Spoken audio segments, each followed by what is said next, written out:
Hi, this is Chenhao Feng, and I'll be introducing my design proposal of the KBH Hospice. I will begin introducing the project with the basic info about the site.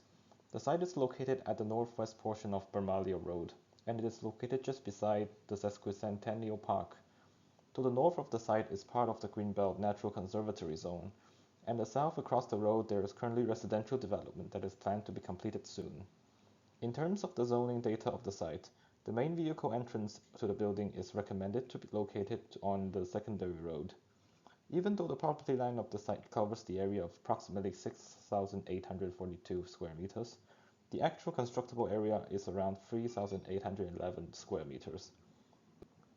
On both the southwestern and southeastern sides that are facing the main road, there is a setback of 7.5 meters.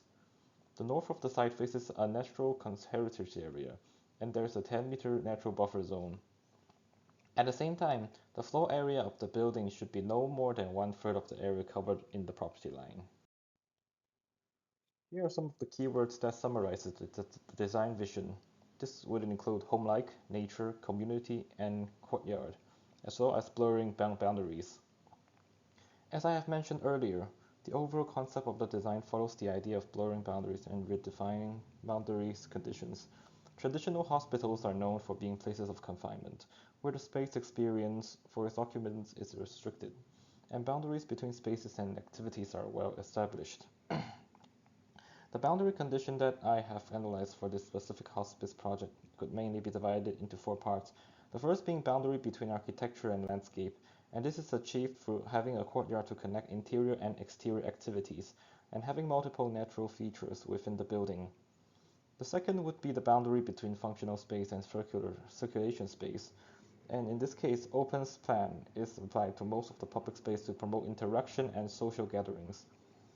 The third boundary condition would involve between individual families and the overall hospice community.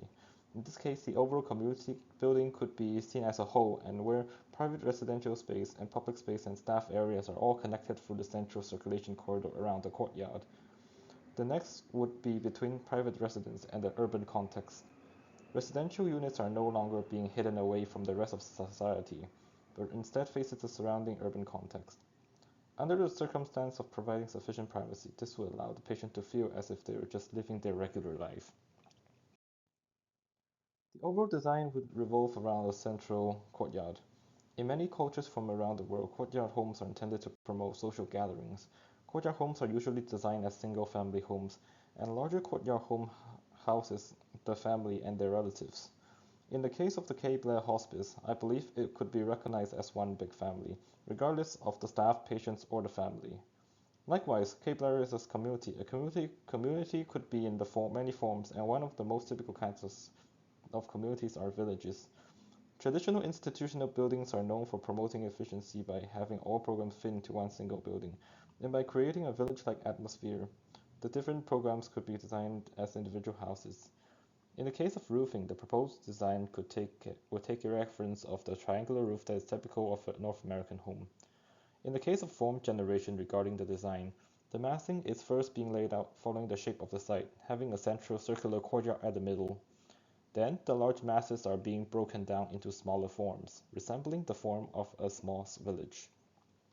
In case of programs, each of the individual small houses would be dedicated to a specific program. Finally, the form transformation leads to the gap in between each of the smaller houses being covered by either transparent or opaque roofing, recombining the separated forms to create circulation and shared space under the roof. This is a site master plan diagram that shows key features of the site. The main vehicle entrance and drop-off zone is located onto the road that is perpendicular to Bermalia. According to reports, this road would be upgraded to a main road in the near future, and at the same time, parking space for visitor would be available near the main entrance. There will be a secondary entrance that cars would enter from Bermalia Road, and this is mainly dedicated for staff members. In terms of vehicular circulation, cars would arrive to the site from Bermalia Road or the secondary road adjacent to it. As for pedestrian circulation, sidewalk is installed along both Bermalia and the secondary road. Here's a bird's eye perspective of how the overall site would look like.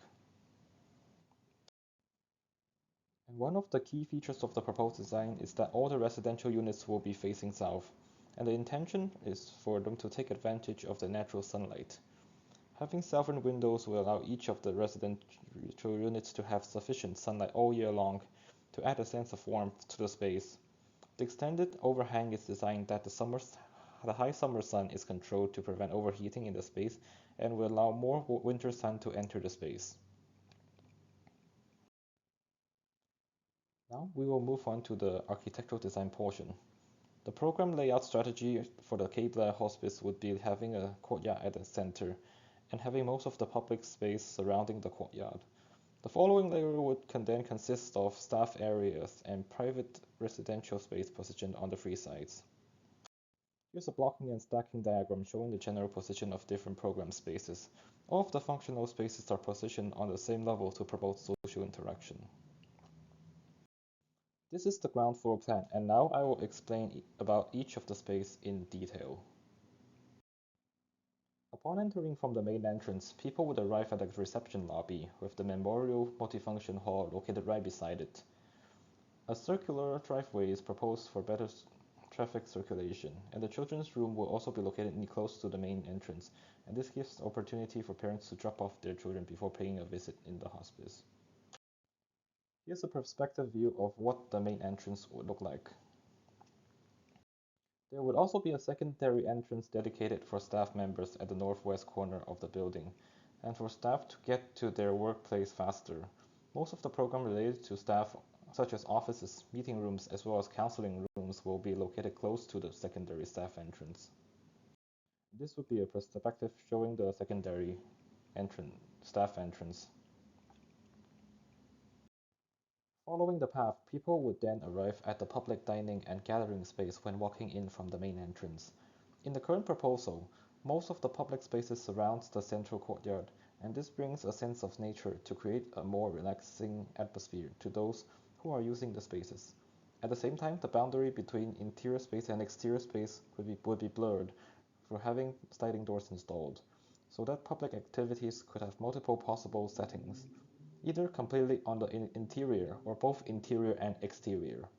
The main circulations feature of the hospice surrounds the central courtyard, and it would be combined with program spaces that surrounds the courtyard. Here's a perspective showing the view from the building's main gathering space, and the next view captures the central courtyard.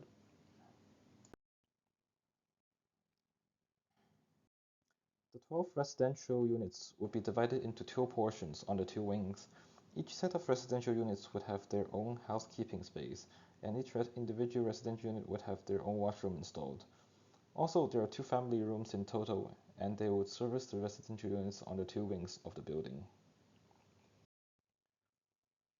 This perspective captures how the residential units will look like when viewed from the sidewalks. As could be seen from this view, the addition of plants and proper selection of type of trees would allow each unit to have privacy and at the same time allow those in the residential units to see what's happening outside. This perspective shows the corridor in between the residential units, and the space of smaller houses within a larger space is created. Here's a view at the interior of each residential unit, and wood finishes are applied to the interior to introduce warmth and create more of a home-like feeling within the space.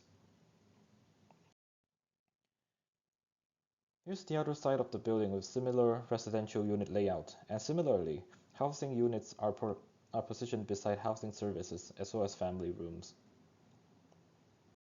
And here's how this portion would look like from the street. Features such as nursing stations and tub room and laundry room will locate near the central part of the building, and this will result in similar travel distances from residential units on both sides. Loading and service storages would be positioned away from the rest of the program facing north, and loading elevator is installed connecting the basement. The hospice do have a basement, and it would only be accessible for staff members. It mainly includes mechanical room and electrical room, as well as some additional storage. Two sets of stairs as well as a loading elevator connects the basement with ground level. Here's an overview of how the basement mechanical rooms will provide ventilation services to the public space through shaft openings. Here's a diagram demonstrating the circulation routes around the building, as well as the vertical circulation feature, and the next diagram shows the fire escape route from each of the spaces to the exterior of the building. As being illustrated, the building has multiple emergency exits on all directions. Now we will move on to the elevation drawings. Both the southwest and southeast elevations facing the streets would feature the residential units. Here's the south and north elevation, and the previously mentioned village-like condition with multiple smaller houses forming up a larger space could be demonstrated. As for material choice, the exterior facade mainly composes of cream granite panels as cladding. For the residential units, wood exterior finish is applied, and dark green metal roof tile is used for the roofing design. The first selected section captures a space on the opposite end of the residential units, in which includes support programs for the residential units, including family rooms as well as housekeeping and oxygen supply. The second selected section captures some of the major spaces within the building. The third section also captures the courtyard condition with gathering spaces and dining spaces beside it, and the basement portion is also included. The fourth section will be featuring a cut of the residential unit in relationship to a larger space in which the residential units are being connected to the larger overall space. And this would conclude the presentation, and the current proposal will continue to be developed and improved.